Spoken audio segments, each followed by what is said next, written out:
안녕하세요. 결혼 기간 동안 사연글을 읽으며 무료함을 달래고 했던 30대 후반의 평범한 여성이에요.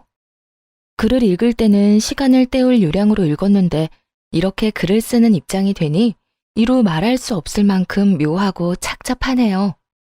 글을 읽으면서 느낀 건 세상에 요상한 이혼 사연이 참 많구나 하는 거였어요. 경악스러운 사연도 있었지만 때로는 화가 나고 슬프고 웃긴 사연들도 있었죠. 아마 제 사연은 화가 나는 사연이 될 것 같네요. 그래도 함께 즐겨주셨으면 좋겠어요. 전 농사 짓는 아버지와 동네에서 작은 가게를 운영하는 어머니 밑에서 외동딸로 자랐어요. 농사라고 해봐야 크게 짓는 것도 아니었고 말 그대로 깡촌에서 컸어요. 학교를 가려면 고모가 계시는 시내로 나와야 할 정도의 시골이었죠. 그렇게 없는 집 딸이 삼수를 거쳐서 드디어 공무원이 됐을 때는 가족들이 너무도 좋아했어요. 우리 집에도 공무원이 생겼다고 말이죠. 집안 식구들에게 저는 자랑이었고 아주 야무진 구석이 있는 딸이었죠. 그래서 시집도 잘 갈 거라고 다들 생각한 것 같더라고요. 그래서인지 결혼에 대해서 부모님들이 엄청 간섭하고 그런 건 또 아니었고요. 남편은 유머 감각이 있는 사람이었어요. 저는 진지한 성격이지만 개그 프로를 좋아했고 그런 코드가 남편과 잘 맞았죠. 그래서 결혼이라는 일생일대 이벤트에 골인할 수 있었던 게 아닐까 싶어요. 이 결혼을 가장 축하해준 사람은 친정 식구가 아닌 시부였어요. 이야, 우리 집에 며느리가 아주 잘 들어왔어. 공무원이라니. 하나뿐인 아들놈 가방끈이 짧아 걱정했는데 며느리 정도면 걱정이 하나도 없겠어. 으하하하. 요즘이야 공무원에 대해 안 좋은 기사도 나고 힘든 직업이라는 소문도 나면서 경쟁률이 많이 떨어졌지만 결혼할 때만 해도 공무원은 여전히 알아주는 직업이었죠. 시부는 교장 선생님 출신으로 며느리로는 같은 교육자나 공무원을 원했는데 딱 그 원하는 상에 들어가는 며느리를 들였다며 기분이 좋으셨던 모양이에요. 그렇게 시부의 축복하에 결혼을 하게 됐죠. 하지만 모두가 축하해준 건 아니었어요. 시모는 저를 매우 탐탁치 않게 생각했거든요. 이유는 간단했어요. 나는 너처럼 아무것도 없는 집안에서 큰 애들이 싫어. 그런 애들은 욕심은 많은 주제에 제대로 해내는 건 하나 없거든. 우리 아들이 너보다 학력은 좋지 않아도 우리 아들 정도면 어디서 빠지진 않는다. 그런데 왜 너 같은 애랑, 아휴, 대놓고 이렇게 말할 정도였으니 얼마나 싫어하는지는 눈에 뻔히 보일 정도였죠. 그래도 참을 수 있었던 이유는 시부가 있는 곳에서는 싫은 소리를 절대로 안 했기 때문이었어요. 그렇게 깐깐하고 날카로운 시모라도 시부가 있는 자리에서는 나서는 일이 없더군요. 며느리 사랑은 시부라는데 그 말처럼 저를 도닥여주시는 시부 덕분에 결혼 생활을 버틸 수 있었던 것 같아요. 남편은 참 재미있고 좋은 사람이었지만 한 가지 안 좋은 점이 있었어요. 평생을 부모님 돈으로 편하게 생활해서 그런지 경제관념이 아예 없다는 점이었죠. 결혼하고 1년 뒤쯤에 임신을 계획 중이었거든요. 빠르면 빠를수록 좋다고 생각했기 때문에 신혼부부를 대상으로 한 임신 전 검사며 이것저것 알아보는데 가장 중요한 게 뒤늦게 생각나더군요. 애를 낳으면 육아휴직을 쓸 텐데 그때 돈이 부족하면 어쩌나 하는 생각이요. 그래서 남편에게 넌지시 물었죠. 여보, 슬슬 돈 좀 아껴보는 게 어때? 그게 아니라면 좀 계획적으로 써보자. 지금 이 상태면 우리 임신하는 거 무리야. 육아휴직 급여가 생각보다 적어서 우리 생활비 충당이 안 되거든.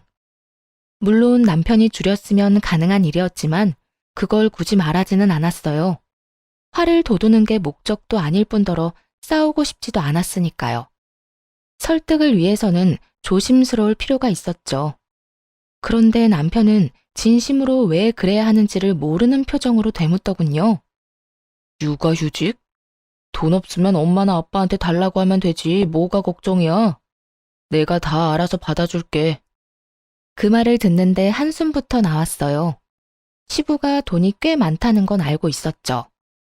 결혼할 때 그것 때문에 고민도 꽤 했었거든요. 시댁과 친정의 경제 수준이 차이가 나서 결혼이 안 될 수도 있겠다고 생각했는데 그래도 제 직장 덕분에 잘 성사될 수 있었던 거였고요. 남편은 평생을 시부와 시모에게 돈을 받아가며 생활해서 그런지 부모님에게 돈을 타서 쓰는 거에 별다른 생각이 없더군요. 하지만 저는 대학생 때부터도 앞가림은 스스로 해야 했고 필요한 돈은 알아서 버는 게 생활이 된 사람이었죠. 어른들에게는 돈을 받는 것보다는 주는 게 더 일상적인 사람이었고요. 솔직히 남편의 말대로 시부모 돈으로 살 수도 있었어요. 하지만 사람 일이라는 게 모르잖아요. 그 두 분에게 갑자기 무슨 일이 생겨서 가진 돈을 모두 잃게 될 수도 있고, 아니면 하루아침에 그 돈이 휴지 조각이 될 수도 있을 텐데, 미리 조심하고 노후 대책을 세우는 게 좋지 않겠어요? 그런데 남편은 그런 생각은 일절도 안 하더군요. 이 성격을 고치지 않으면 늙어서까지 고생하겠다 싶어서 이참에 이런 생각 자체를 고치길 바랬죠. 나 정말로 궁금한 게 있는데, 당신은 그 월급을 다 어디에다 써? 나한테 생활비 주는 거 말고는 순식간에 다 써버리잖아. 그거 골프 치러 가거든 내 친구들하고. 내기 골프 치는데 내가 매번 지는 바람에 매번 돈이 몇십만 원씩 날아가지 뭐야? 그래도 요즘에는 승률이 오르고 있으니까 나중에는 나도 받아먹을 수 있을 거야. 행복한 상상을 하는 듯 온몸으로 골프 치는 행위를 흉내내는 남편 놈을 보며 속이 부글부글 끓었네요. 남편은 잘 치지도 못하는 골프를 치고 다니는 것도 모자라 내기를 하며 골프를 쳤더라고요. 그게 자기를 뜯어먹으려는 지인들 속셈인지도 모르고 말이죠. 그걸 알기에 매번 남편의 골프를 말렸지만 남편은 스트레스 해소 목적이라며 들은 척도 하지 않았죠. 흥청망청 써대는 돈이 한 달에 200만 원이 훌쩍 넘어갔어요. 생활비보다 골프에 쓰는 돈이 더 많았죠. 근데 당신 아무리 생각해도 월급 가지고는 그 골프 비용 감당 안 될 텐데? 돈이 어디서 나는 거야? 설마 나 몰래 비상금이라도 만들어? 비상금의 규모 정도가 아니었지만 그렇게 물을 수밖에 없었어요. 엄마한테 달라고 하면 주시는데 그래서 내가 그랬잖아. 걱정하지 말라고. 엄마는 내가 말만 하면 주신다니까.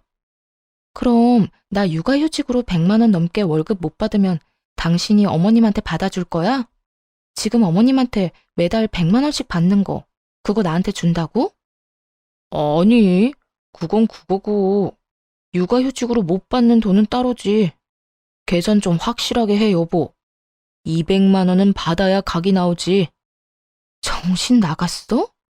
어느 자식이 결혼하고 나서 매달 200만 원씩 부모님한테 용돈을 타줬어. 너 그 돈 아껴서 돈 모을 생각은 없어? 노후 대책 이런 거 없냐고. 그런 걸 왜 해? 아버지 돌아가시면 아버지 재산 다 내 건데. 그거 평생 써도 다 못 쓸걸? 평생은커녕 10년 안에 그 돈이 없어질 수 있다는 걸 모르는 건 아니지? 한심하게 남편 놈을 쳐다봤어요. 이런다고 해결될 문제가 아니더라고요. 임신을 미루고서라도 이 문제는 확고히 해야 한다고 생각할 정도였으니까요.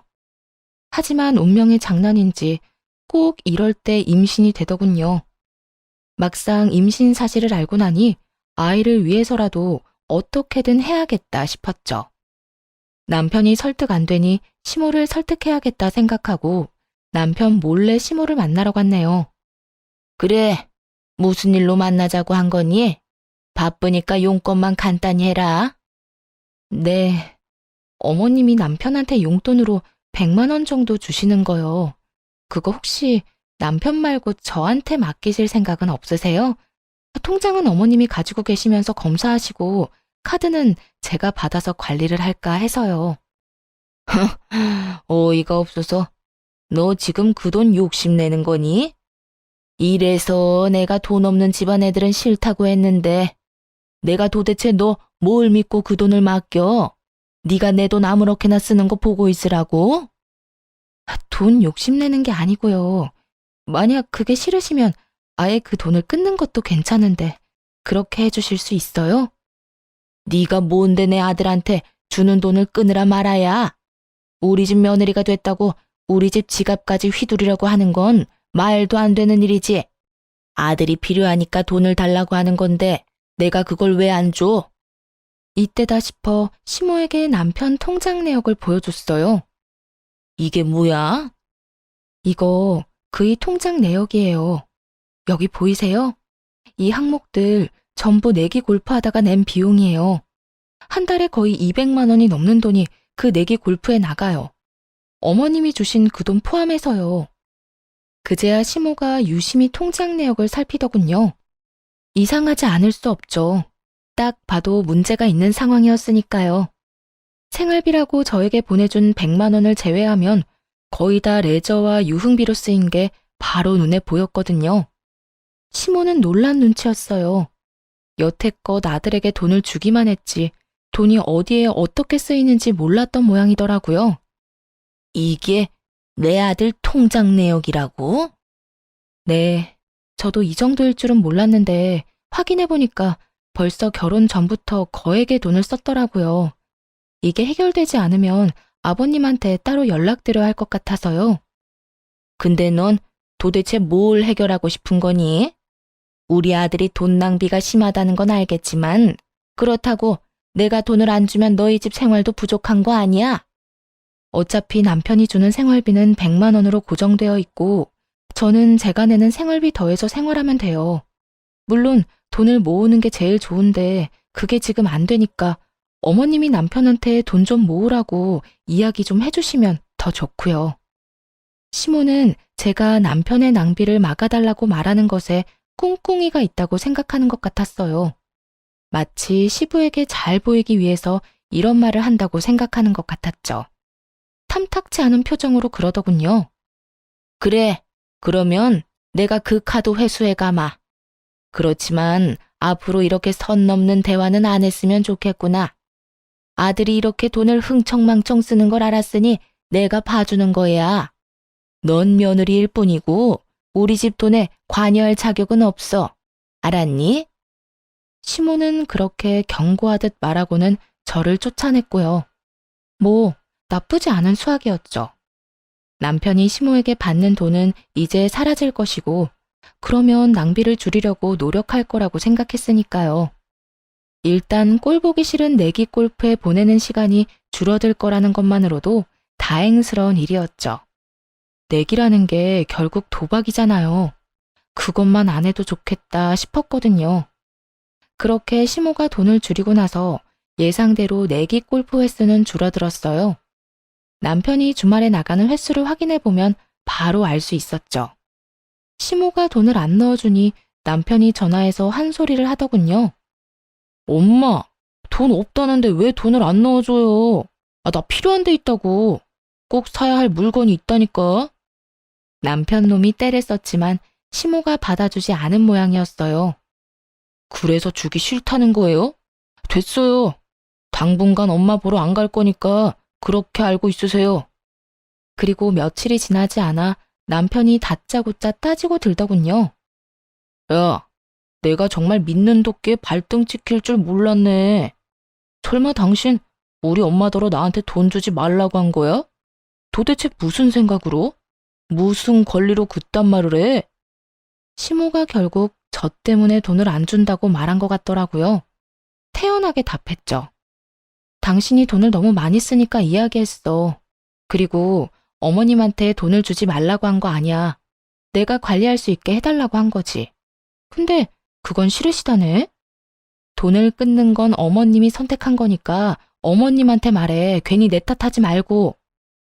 내가 돈 많이 쓰는 거랑 너랑 도대체 무슨 상관인데? 왜 네가 내 지갑 사정에 이렇게 예민하게 구는 건데? 너랑 나랑 결혼했잖아. 네가 망하면 나도 망하는 거라고.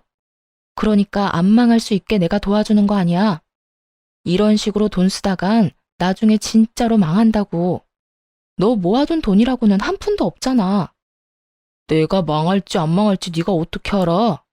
네가 내 와이프라고 해도 엄연히 하면 안 되는 일이 있는 거야. 진짜 너 때문에 되는 일이 하나도 없다.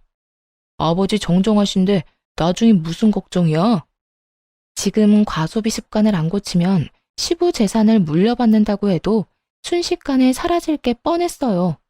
그리고 솔직히 시모를 설득하러 갔기는 했지만 선택한 건 시모였고 당장 용돈을 끊으라고 한 건 아니잖아요. 둘 중에 하나 고르라고 한 거지. 그 중에서 시모는 돈을 안 주기를 골랐던 거고요. 들어보니 저도 구구절절 옳다고 생각했는지 더 이상 그 일로 걸고 넘어지지는 않았어요. 하지만 갈수록 남편과의 사이는 점점 나빠지기 시작했죠. 그래도 처음에는 괜찮을 거라고 생각했어요. 시간이 지나면 남편도 이해해 줄 거라고 믿었거든요. 그리고 시모가 약속하기를 남편이 내기 골프를 하지 않으면 다시 돈을 주겠다고 하기도 했고요. 그 얘기를 굳이 남편에게 하지는 않았지만요. 그러면 그걸 빌미로 어떤 짓을 할지 모르니까요. 그렇게 임신 기간을 힘겹게 지내며 10달을 채우고 아이를 낳게 되었어요. 아이는 여자아이였죠. 시모는 여자아이를 낳자 오히려 좋아하는 표정이었어요. 남자애가 아니라서 다행이구나. 네 배에서 내 손자를 보는 꼴은 못 본다. 딸이면 정도 많이 안 갈 거고. 됐다. 수고했다는 말 듣고 싶은 건 아니지? 옛날에는 딸 낳으면 미역국도 못 먹었어. 기분도 나빴고 서럽기도 했어요. 예쁘게만 보이는 아이인데 시모에게 저런 이야기를 들어야 하다니. 굳이 이렇게까지 할 말인가 싶다가도 시부의 말에 마음이 풀리곤 했어요. 시부는 자타가 공인하는 손녀딸 바보였거든요. 아이고, 이 조그만 손 좀 보거라. 우리 손녀 눈도 코도 입도 모두 조밀하게 예쁜 걸 보니 미인들 상이야. 시부의 눈에서는 꿀이 뚝뚝 떨어질 정도였죠. 그저 예뻐하는 정도가 아니었어요. 매일 전화해서 안부를 묻는 건 물론이고 필요한 게 없는지 항상 물어보셨죠. 괜찮다고 아무리 말해도 오실 때마다 한가득 선물을 준비해 오시고는 했고요. 한 번은 시부에게 물었던 적이 있었어요. 그렇게 손녀가 예쁘냐고 그랬더니 그러시더군요. 다르지? 시커먼 아들놈이랑은 전혀 느낌이 달라. 우리 집에 아들 하나 있는 거 그거 키울 때 내가 얼마나 고생을 많이 했는데. 어릴 때는 귀엽기나 했지 조금 크고 나니 머리 커졌다고 아버지 말은 듣지도 않고. 그럴 때마다 얼마나 속상했는지. 딸 있는 집 친구들이 얼마나 부러운지 몰랐다. 근데 네가 손녀딸을 안겨줬으니 너무 고맙고 행복하다 나는. 외아들을 키운 시부에게 손녀딸이란 존재는 감회가 새로운 모양이었어요. 시부는 그것도 모자랐는지 사진을 가지고 다니며 다른 사람들에게 자랑하기 바쁘셨죠. 그런 시부의 모습을 가장 못마땅하게 생각한 것은 바로 시모였어요. 아니, 당신은 자기 자식 태어났을 때도 그렇게 안 하던 사람이 어떻게 손녀딸한테는 그렇게까지 할 수 있어요? 그것도 차별이에요. 알아요? 뭐가 차별이야? 내가 보기엔 당신이 더 이상해. 어떻게 자식이 낳은 손주가 안 이쁠 수가 있어? 나는 보고만 있어도 또 보고 싶고 돌아서면 또 보고 싶은데 당신은 어떻게 그렇게 무덤덤하냔 말이야. 시부가 그렇게 말할 때마다 시모는 입을 꾹 다물었어요. 하긴 제가 싫다는 말을 시부 앞에서 고지곳대로 할 수 있을 리가 없었죠. 시모도 그 정도 머리는 있는 사람이었거든요. 시부 앞에서 제 욕을 하는 게 나쁜 결과를 부른다는 걸 잘 알고 계셨던 것 같아요. 그러다 어느 날 아기가 200일이 좀 넘었을 때 친정엄마에게 문제가 생겨 병원에 가야 할 일이 있었어요. 엄마는 허름한 2층 주택에 새를 들어 사셨는데 2층에서 1층으로 내려오는 계단이 꽤 가팔랐거든요. 그런데 거기서 내려오다가 굴러버리신 거예요. 병원에 갔더니 다리가 골절됐다더군요. 입원을 해야 하고 수술까지 해야 하는 상황이었죠. 하지만 아이를 데리고 엄마를 케어할 수 없었고 그맘때 아이도 감기 기운이 있어서 병원으로 아이를 데리고 갈 수도 없었어요. 그래서 남편에게 맡기기로 했죠. 그렇게 친정엄마의 수술이 시작되고 아이가 잘 있는지 걱정되기 시작했어요. 이제 겨우 200일밖에 안 되는 아이잖아요. 눈에 밟힐 수밖에 없었죠. 그래서 남편에게 전화를 했는데 이 양반이 전화를 안 받는 거예요. 몇 번을 해도 통화가 안 되더라고요. 초조하고 이상한 생각이 들어서 어머니가 수술하고 나오자마자 곧바로 어머니에게 양해를 구하고 집으로 돌아왔어요. 그리고 집에 온 순간 눈으로 마주한 상황에 정말이지 졸도할 뻔했네요. 아이는 울고 있고 소파에는 모르는 여자가 엎드린 채 귀마개를 하고 핸드폰을 보고 있더군요. 너무 놀라 그 여자에게 다가가 툭툭 치며 물었죠. 당신 뭐예요? 왜 우리 집에 있어요? 우리 남편은 어디 갔는데요? 그 여자가 깜짝 놀라 일어나는데 얼굴을 보니 앳되더군요. 딱 봐도 사회초년생으로밖에 안 보였어요. 그 여자는 아무 말도 못하고 힐끗힐끗 쳐다보기만 하더라고요. 일단 남편에게 전화를 했죠. 남편은 여전히 전화를 받지 않더군요. 울고 있는 아이를 달래보니 기저귀는 대변으로 가득 차 있었고 엉덩이는 벌써 빨갛게 변해 있더군요. 대변을 오래 방치해서 생긴 일이었어요. 남편에게 연락이 안 되니 그 여자에게 이 상황에 대해 물어봤어요. 이게 다 무슨 일이에요? 저희 남편이랑 무슨 관계예요? 저는 김 대리님이랑 같이 일하는 부하 직원인데요. 김 대리님이 일당 10만 원 하는 아르바이트 있다고 해서 여기 온 거예요. 애만 봐주면 10만 원 준다고 하셔서요. 저희 남편 부하 직원이라고요? 그러면 저희 남편 어디 갔는진 아세요? 어, 잘은 모르겠는데 골프채 챙기시는 것 같던데요. 또 그놈의 골프.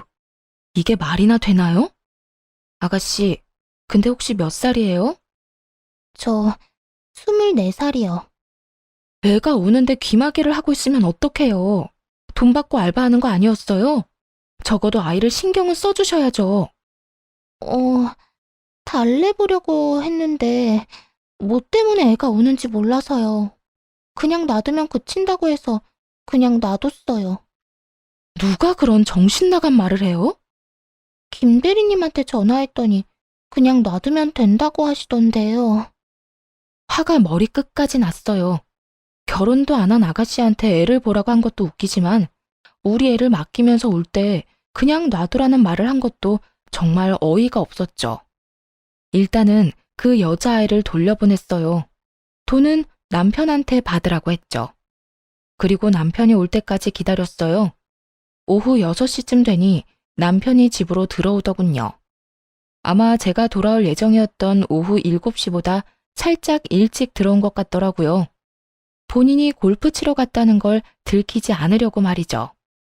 남편을 보자마자 따졌어요. 당신, 어떻게 그럴 수 있어? 어떻게 모르는 사람한테 우리 애를 맡기고 놀러 갈 수가 있냐고. 게다가 우리 집에. 당신 미쳤어? 200일도 안 되는 애를 다른 사람 손에 맡길 생각이 들어? 애는 괜찮네. 그러면 된 거 아니야? 별일 없었으면 된 거지. 뭘 그렇게 따지고 난리야. 피곤하니까 나중에 말하자. 괜찮긴 뭐가 괜찮아. 너 애가 어떤 상황이었는지 알고나 하는 말이야? 그 여자애, 당신 부하 직원은 애 우는데 귀마개를 하고 핸드폰을 하고 있더라. 너 이게 정상이야? 애 엉덩이에 발진까지 생겼어. 도대체 몇 시간을 그렇게 방치했는지 알 수가 없다고. 약 바르면 되잖아, 약. 그거 가지고 왜 나한테 그래? 애를 제대로 못 본 내 부하 직원 탓이지. 그 여자애한테 애를 맡긴 게 너잖아. 아니, 애를 키워본 적도 없는 사람한테 애를 보게 해? 그것도 그렇게 갓난쟁이를. 적어도 어머님한테 맡긴다는 생각은 안 해봤어? 했지. 제일 먼저 했지. 그래서 나도 어머니한테 맡기려고 했어. 그런데 엄마가 아이씨, 며느리 딸은 맡아주기 싫다고 하잖아. 뭐? 어머님이 며느리 딸이라서 맡아주기 싫다고 했다고? 이거 미친 거 아니야? 와, 진짜. 남편과 이야기하다가 알게 된 시모의 발언에 이성이 뚝 끊어지는 느낌이었어요. 시댁으로 당장 달려갔죠. 들어가자마자 시모에게 따져 물었어요. 어머님, 오늘 바쁜 일 있으셨어요? 아니, 아무 일도 없었는데 왜 그러니? 왜 갑자기 와서 이렇게 사나운 얼굴로 그런 걸 물어? 이 사람이 저희 딸 잠깐 봐달라고 했는데 왜 안 봐주셨어요? 네 질문이 더 웃기구나. 내가 왜 당연히 봐줘야 한다고 생각해? 나도 힘들면 안 봐줄 수 있어. 넌 이 늙은이한테 꼭 그렇게 애를 맡기고 싶니? 하루 종일 맡아달라는 것도 아니고 오후에 잠깐 맡아달라는 거였어요. 오늘 저희 딸이 어떤 상태였는지 아세요? 내가 그걸 어떻게 아니? 너희 부부 일은 너희가 알아서 해. 어떻게 그걸 말이라고 하세요? 어머님이 조부모님이시잖아요. 어떻게 손녀딸한테 그런 말씀을 하실 수가 있냐고요. 시모를 향해 눈물 콧물 다 흘리며 하소연하듯 따졌어요. 그간의 서름이 다 몰려와서 더 열이 받더군요. 게다가 오늘 있었던 일까지 생각하니 견딜 수가 없었죠. 그러다 소리를 빽 지르는 순간 현관문에서 시부가 들어오며 말하더군요. 아이고, 우리 며느리 왔어? 그런데 무슨 일이야? 왜 울어? 무슨 일 있니? 아버님. 눈물을 흘리며 그날 있었던 일을 다 말했어요. 그리고 믿지 못하는 시부에게 그 아르바이트한 여자애가 우리 애한테 저지른 짓을 홈캠으로 고스란히 보여줬어요. 그리고 그 여자와의 대화 녹음 파일도 들려줬죠. 그걸 보고 있던 남편놈이 안절부절 못하며 저한테 따지더군요. 왜 나한테 그래? 애 안 봐준 거는 엄마잖아. 뭐 때문에 우리가 이렇게 된 건데? 걔가 그렇게 애를 못 볼 줄 내가 알았어? 그냥 나는 돈 주고 애 봐달라고 시킨 것 뿐이라고. 왜 나한테 그러는 건데? 아예 뭐가 잘못됐는지 자체를 모르더군요. 남편에게 말했어요. 됐어. 나 더 이상 당신이랑 살고 싶지 않아. 그러니까 우리 이혼해. 결국 제 입에서 이혼 얘기가 나오자 시부의 얼굴이 시뻘겋게 달아올랐어요. 그러더니 남편놈 귀를 잡아당기며 화를 내시더라고요. 넌 도대체 뭐 하는 인간이냐? 넌 뭔데 네 자식을 저 따위로 취급을 해? 내 귀한 손주 왜 저런 취급받게 만들어? 네가 인간이야? 네가 그러고도 아빠냐고? 시부가 남편의 등짝을 두드려 패더군요. 이제와 두드려 맞은들 제 마음은 이미 갈기갈기 찢겼고 저 자식을 내 아이의 아빠로 두는 것조차 소름 끼치게 싫었죠. 시부는 계속해서 남편에게 물었어요. 너 애 아파서 저러고 있는데 어디 갔었어? 등을 맞으면 억울해하던 남편이 갑자기 입을 꾹 다물더군요. 안 봐도 뻔하죠. 골프채를 챙겼으면 골프를 하러 간 게 아니겠어요? 그리고 그것도 그렇게 좋아하던 내기 골프였을 거고요. 제가 대신 시부에게 말했어요. 아마 내기 골프 갔을 거예요. 그것 때문에 얼마 전에도 마찰이 있었거든요. 생활비로 나가는 돈 빼고는 거의 다 내기 골프에 써서요. 오늘도 거기 간 것 같더라고요. 이 말에 시부가 기가 막힌 듯 남편을 쳐다봤어요. 경악하는 눈빛으로요. 까도 자꾸만 나오는 남편놈의 기행에 시부가 놀란 모양이었어요. 그럼 너 돈은 어디서 나서 그렇게 펑펑 쓰고 다녀? 며느리 생활비는 제대로 주는 거 맞아? 응? 그 돈은 엄마가 나한테 준 거라고요. 나한테 뭐라고 하지 마세요. 아니, 내가 받은 돈으로 골프 쳤다는데 왜 난리냐고요. 뭐 돈 빌려서 골프 치러 다닌 줄 아세요? 돈 없을 때 부모 돈 쓰는 거 당연한 거잖아요. 남편 대답에 기가 막힌 시부가 시모에게 따져 물었어요. 당신은 도대체 무슨 돈이 있어서 애한테 돈을 준 거야? 당신도 나한테 생활비 받아가잖아. 그 생활비로 애한테 돈 준 건 아닐 테고 무슨 돈이야? 아니, 애가 돈이 없다길래 그냥 저도 대출해서 빌려줬죠. 대출 받아서 돈을 줬다고? 이 정신 나간 여편네야. 돈이 없으면 나한테 이야기를 해야지. 왜 돈을 빌려서 내기 골프를 하게 돈을 줘? 아니, 내기 골프인 거 내가 알았으면 안 줬겠죠. 근데 그런 말이 없으니까 난 그냥 돈을 빌려다 준 거고. 아니요? 어머님 알고 계셨잖아요. 제가 다 말씀드렸잖아요. 남편 내기 골프하니까 돈 빌려주지 마시라고요. 그 말을 듣던 시부가 눈이 커지더니 시모에게 따졌어요. 당신 설마 아들이 내기 골프 친다는 거 다 알고도 돈을 빌려준 거야? 맞아요. 그러니까 제 잘못이 아니라 엄마 잘못이라고요. 엄마가 돈을 주니까 내가 그 돈으로 계속 한 거지. 엄마가 안 줬으면 안 했을 거라고요. 그걸 말이라고 해? 이 왼수 같은 새끼. 넌 부모 될 자격이 없다. 내가 웬만해서는 며느리랑 너랑 이혼 안 시키려고 했는데 네 꼴을 보니까 안 되겠구나. 이혼해. 차라리 이혼하는 게 내 손녀한테는 더 좋은 일일 거다. 아버지, 제가 무슨 잘못을 했다고요? 그걸 모르는 게 제일 큰 잘못이야, 이놈아. 그리고 당신은 지금 뭘 잘못한지 알고 있어? 우리 집안의 병균 같은 인간을 키운 게 당신이야. 손녀딸 미워할 시간에 자식 새끼 정신머리 안 고치고 뭐 했어?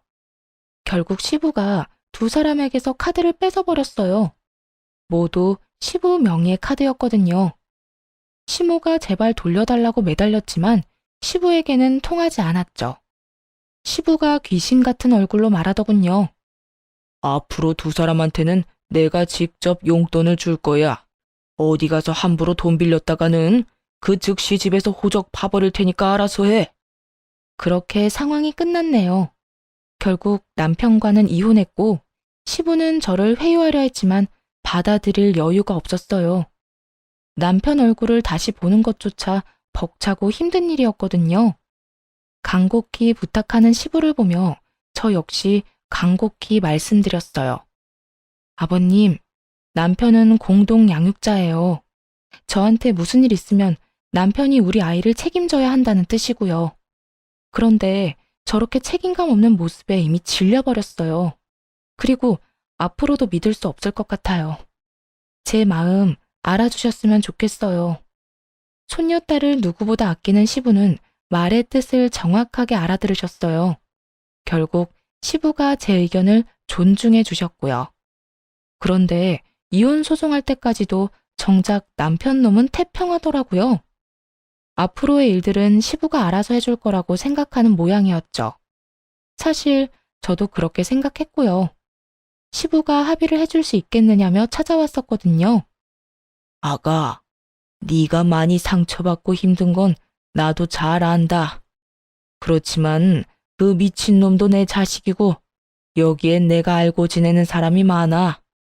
최대한 조용히 이혼해주길 원하는데 그렇게 해줄 수 있겠니? 그러면서 시부가 건넨 조건은 생각보다 컸어요. 귀찮게 재산 분할 같은 거 하지 말고 너희 살고 있는 신혼집은 내가 우리 손녀를 위해서 너한테 주도록 하마. 어차피 내 명의 집이었으니 합의하면 바로 너한테 넘겨주마. 시부의 말에 남편 놈이 발악을 하더군요. 아니, 거기 우리 집인데 왜 저 사람한테 줘요? 앞으로 나는 어디서 살라고? 내가 뭘 그렇게 잘못했는데요? 입 안 다물어?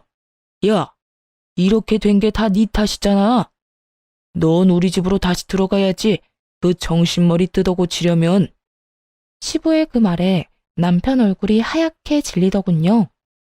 제 버릇에 시부와 함께 사는 게 얼마나 힘든 일이겠어요. 생각해보니 결혼하고 나서 시부에 대해 남편이 하는 말을 돌이켜보면 좋은 말은 거의 없었어요. 전부 다 꼰대라거나 고지식하다거나 잔소리가 심하다는 말들이었죠. 그리고 그런 것들은 남편이 죄다 싫어하는 거였고요. 남편이 싫어하든 말든 이미 저는 이혼한 사람이고 제가 알 바 아니지만요. 위자료 겸 재산 분할로 시부 명의 아파트를 받게 됐으니 더 이상 그 인간들과 연관된 일도 없었죠. 이혼은 정말 평화롭게 마무리가 됐어요. 그렇게 몇 달쯤 지났을까요? 아이와 둘이서 잘 살고 있었는데 몇 달 뒤 전 시댁이 발칵 뒤집어지는 사건이 발생하게 됐어요. 친정엄마가 집에 오셨는데 살짝 흥분된 얼굴이시더라고요. 엄마, 무슨 일 있어? 야, 너 이혼 잘했어. 그 집 지금 난리 났다. 의아한 표정으로 친정엄마를 쳐다봤더니 엄마가 답답한 듯 말하더군요. 너 얼마 전에 네 시아버지 고혈압으로 쓰러진 거 알지? 그거야 알지. 전 남편도 참 불효자다 싶더라고. 도대체 아버지한테 어떻게 했으면 시아버지가 뒷목 잡고 넘어가? 근데 그게 다가 아니야. 너희 시아버지 병원 갔는데 거기서 진료받다잖아. 근데 간에 이상이 있었대. 간이 안 좋으셨구나. 아버님은 괜찮으시대? 아직까지는 팔팔하시더라. 근데 그게 문제가 아니야. 간 이식을 해야 하는데 네 전 남편이 자기가 하겠다고 나섰더라는 거야. 근데 검사 결과가 적합하지가 않았다네. 그런 일도 많잖아요. 자식이 부모에게, 부모가 자식에게 아무리 장기를 주고 싶어도 줄 수 없는 상황 말이죠. 그러니까 장기 이식을 사람들이 간절히 기다리는 거고요. 그걸 가지고 이렇게 호들갑 떠는 건 좀 아니라고 생각했는데 친정 엄마가 하는 그 뒷말이 더 놀라웠어요. 검사 결과만 안 맞는 게 아니고 너희 시아버지랑 너희 전 남편 부자지간이면 낳을 수 없는 혈액형이었더라고. 그게 무슨 말이야? 혈액형이 왜? 너희 시아버지가 O형인데 네 전 남편이 AB형이었더라. 알기로는 남편이 A형이었거든요. 너희 시아버지가 몰래 자기 아들이랑 친자 검사를 했나 보더라고. 근데 결과가 친자가 아닌 걸로 밝혀져서 너희 시어머니를 쥐잡듯 잡았대. 처음에는 애가 바뀐 걸 의심해서 친자 검사하라고 했는데 너희 시어머니가 절대 친자 검사 안 한다고 버텼다네. 진짜? 저야말로 충격이었어요. 시부가 제 아이를 그렇게나 좋아했으니 더했죠. 아마 이혼 전에 이 사실이 밝혀졌으면 살고 있는 이 집도 못 받고 길거리로 나앉았을 거예요. 그래. 근데 결국 너희 시어머니도 친자 검사했는데 둘은 모자 관계였다네. 결국 네 전 남편이 네 시어머니의 외도 증거가 된 거 아니니? 아버님 속이 말이 아니시겠네. 손녀딸을 그렇게 좋아하셨는데 아들이 자기 자식이 아니었다니. 근데 딱히 그렇지만도 않은가 보더라고. 남들 말로는 오히려 후련해 했다는데? 왜 후련해? 막 싸운 거 아니야? 진자식 아닌 거 알고 바로 네 시어머니와 이혼하고 아들 자기 자식 아니라고 소송했다더라고. 뭐라더라? 저런 후레자식이 내 자식이 아닌 게 당연하다고 했다던데? 그 이야기를 듣자 그제야 시부가 무슨 생각인지 알게 됐어요.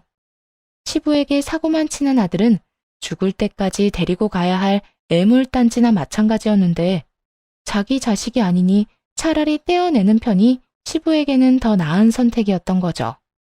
얼마 전 저희 이혼할 때도 아들놈 때문에 아파트를 며느리에게 줘야 했잖아요.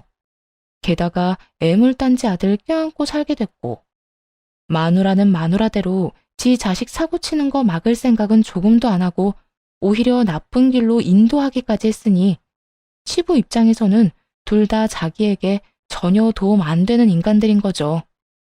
핏줄이라는 이유로 평생 끌고 갈 짐이 사실은 내 짐이 아니었으니 버리기로 선택한 거고요. 근데 더 웃긴 거 이야기해 줄까? 너희 시어머니랑 네 전 남편, 네 시아버지가 소송 걸고 자기들 떼내려는 거 알자마자 발등에 불 떨어져서 너희 시아버지 찾아와서 울면서 빌었대. 근데 아버님이 받아줄 리 없지. 그 인간들 보는 앞에서 변호사 불러서 유언장 고쳤다고 하더라. 자기 죽으면 모든 재산 기부하겠다고. 네 시어머니는 이혼할 때 받을 재산 분할 기대하고 있었던 모양인데 너희 시아버지가 그 재산들 다 형제들한테 증여해버렸다네. 결국 이혼한 시모 앞으로 남은 건 갚아야 할 위자료와 전 남편이 열심히 땡겨 쓴 대출뿐이었죠. 그 이야기를 들으니 시부에게는 참 안타까운 마음이 들었고 남편 놈과 시모에게는 고소한 기분이 들었어요. 시부 하나 믿고 빨대 꽂던 두 모자가 버림받은 걸 보니 제 속이 다 시원하기도 했고요. 그런데 그 이야기를 들은 지 열흘쯤 뒤에 전 남편과 시모가 연락을 해오더라고요. 무슨 일이야? 무슨 일이긴. 집에 없던데 혹시 무슨 일 있는 건 아니지? 아, 집. 이 인간들이 제가 살던 집에 찾아간 모양이더군요. 하긴 시부에게 쫓겨나고 자기 자식 아닌 것까지 소송당했는데 그 집에서 살게 해주지 않았을 테죠. 그렇게 쫓겨나고 지금까지는 자존심 때문에 연락도 안 하다가 이제와 급해졌는지 연락한 모양이었어요. 우리 집에는 왜 찾아온 거야? 그게 나랑 우리 엄마 지금 갈 곳이 없어서 그런데 거기서 좀 머무를 수 없을까 하고. 당신 월급을 내가 몰라? 400만 원 가까이 버는데 월세라도 얻어. 보증금 없이 월세 많이 내면 들어갈 수 있을 건데? 나도 그러려고 했지. 그런데 엄마가 진 빚 때문에 내가 이러지도 저러지도 못해. 그 빚만 없어도 어떻게든 할 수 있을 건데. 야, 그게 왜 내 빚이야? 그 돈 온전히 너한테 다 들어갔거든? 네가 그딴 내기 골프하느라 다 써놓고 나한테 책임을 떠넘겨? 너야말로 돈 좀 아껴 쓰고 뭐지 그랬어.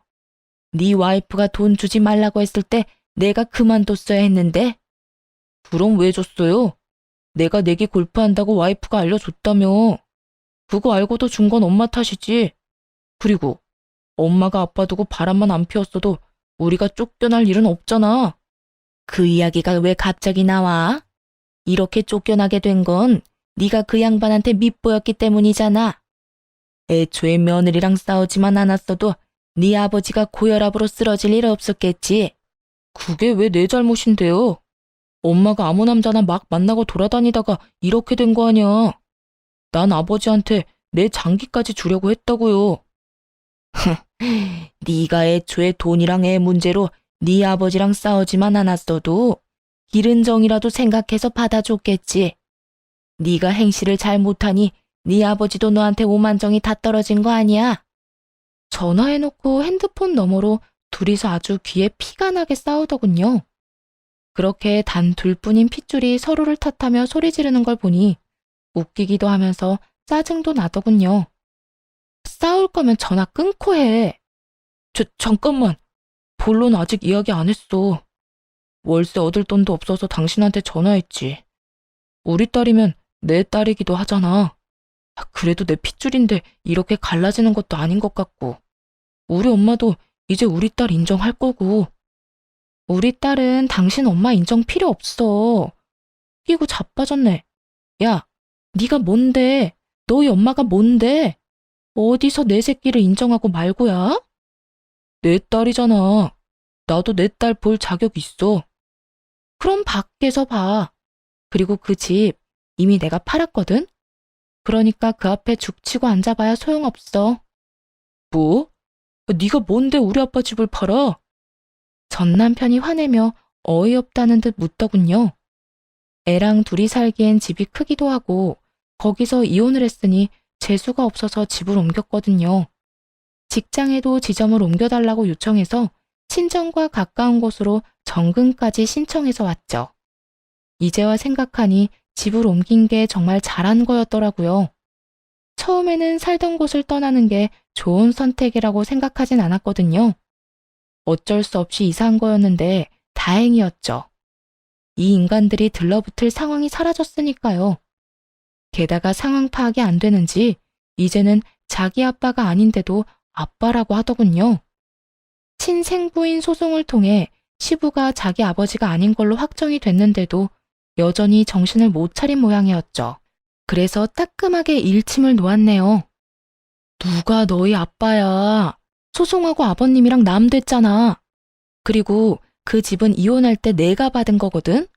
내가 팔든 말든 네가 상관할 바는 아니지. 우리 집에 빌부터 살 생각 때려치워. 나는 당신이랑 당신 엄마 드릴 생각 추호도 없으니까. 진짜 당신까지 이런 식이면. 뭐가 이런 식인데? 네 놈이 우리 딸만 잘 봤어도 당신 엄마가 당신 손녀만 봐줬어도 이럴 일 없었겠지. 내 탓하기 전에 네가 뭘 잘못했는지나 생각해봐. 그걸 모른다는 건 아직 네가 인간이 안 됐다는 뜻이니까. 그렇게 전 남편에게 톡 쏘아붙이고는 전화를 끊었어요. 그 뒤로도 계속 전화가 오는데 다 무시했고요. 받아서 좋은 소식은 전혀 아닐 테니 말이죠. 솔직히 전 남편이 시부 친자식이 아니라 하더라도 시부에게 깍듯이 대하거나 살갑게 대했다면, 아니, 적어도 다른 사람 눈살 찌푸린 일 없이 평범하게만 살았어도 시부가 남편을 버릴 일은 없었을지도 몰라요. 배신감은 느끼겠지만 기른 정도 무시 못한다고 하잖아요. 게다가 자식이 둘도 아니고 하나뿐이라면 그 연세에 아들을 내쫓는 일은 못했을 거예요. 그런데 시부가 그런 아들을 후련하게 내쫓았다는 건 그만큼 전 남편에게 실망한 게 크다는 증거겠죠. 따지고 보면 이렇게 된 건 누구 잘못도 아닌 남편 놈 잘못이겠죠. 그렇다고 시모가 잘했다는 건 절대 아니지만요. 적어도 아들이 남편 자식이 아닐지도 모른다는 걸 알았다면 아들이 남편 눈에 벗어나도록 만들지는 말았어야 하지 않나요? 더 엄하게 가르치며 교육자 집안의 아들답게 키웠으면 말년에 시부에게 버림받는 일은 없었을지도 모르죠. 어쨌든 그렇게 남편놈과의 악연은 그렇게 끊어졌어요. 솔직히 애 운운하며 저희 집 오겠다고 했을 때는 면접 교섭권이라도 쓸 거라고 생각했는데 그걸 원한 적은 단 한 번도 없었네요. 그놈이 쓰레기 같은 인간이라는 걸 다시 한번 깨닫게 됐죠. 어차피 만나게 할 생각도 없었으니 다행이라고 할지, 애를 찾지 않는 것을 탓해야 할지, 어차피 둘 다 참 짜증나더군요. 그래도 지금은 후련해요. 시간이 지날수록 좋아지고 있고 또 익숙해지고 있거든요. 글 읽는 분들 중에 무료함을 달래려고 읽는 분도 있겠지만 이혼 고민을 하면서 사연글을 읽는 분도 계실 거예요. 그런 분들에게 말해드리고 싶네요. 항상 힘들지만은 않다고요. 오히려 시간이 지나면 더 좋은 일이 생길 수 있으니 정말 아니다 싶으면 용기를 내보는 것도 좋은 선택이라고요. 긴 글 읽어주셔서 감사합니다.